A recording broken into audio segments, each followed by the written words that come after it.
Hi guys, meron akong magpapakita sa inyo. Ano to? Uri ito siya ng gamot. Halaman po siya.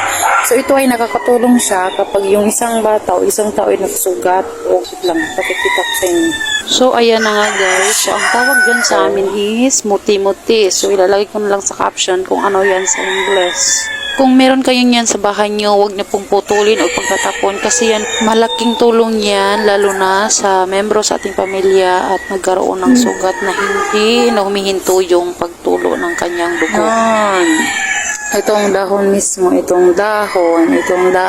yung nagagamit, mismo ito yung dikdikin at saka ito yung mismo ang ilagay sa parte ng may sugat.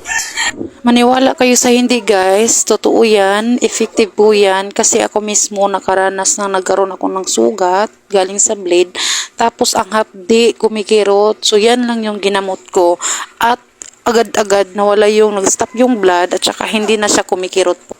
So kapag meron kayong kakilala or isa sa inyong pamilya ay nagkasugat o pwede nyo gamitin, subukan nyo po. Wala namang mawawala kasi isang uri ng halaman rin naman yan. So sana po ay makatulong ang videong ito sa inyo at salamat sa panonood. God bless.